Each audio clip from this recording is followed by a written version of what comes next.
जाता केहू दिल से रे हमरा लागता जाता केहू दिल से रे हमरा लागता जाता केहू दिल से रे।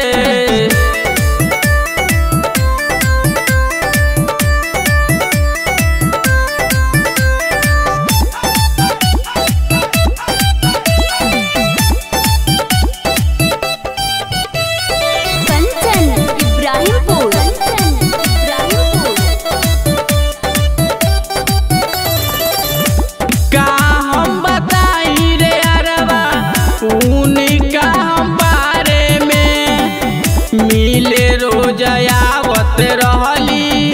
नहर के किनारे पे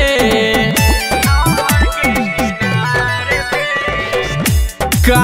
हम बताई रे अरवा उनका हम बारे में मिले रोज आवत रहली नहर के किनारे पे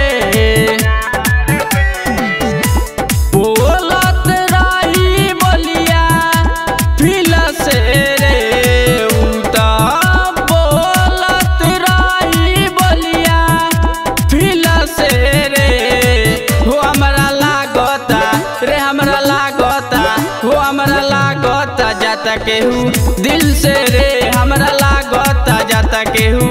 दिल से रे हमरा लागता जाता केहू दिल से रे।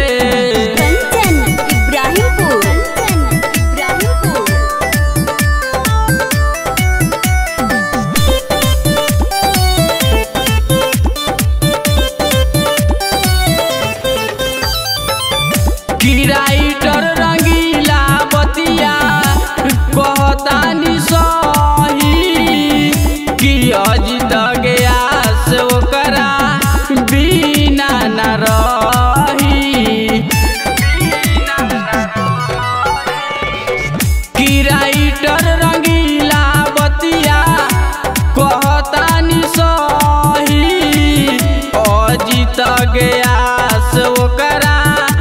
बिना न रही बहारा खुशी रही ओकरा से मिलके रे हम तो बहारा खुशी रही ओकरा से मिलके रे हमरा लागता हो हमरा लागता रे हमरा लागता जाता केहू दिल से रे हमरा लागता जाता केहू दिल से रे हमरा लागता जाता केहू।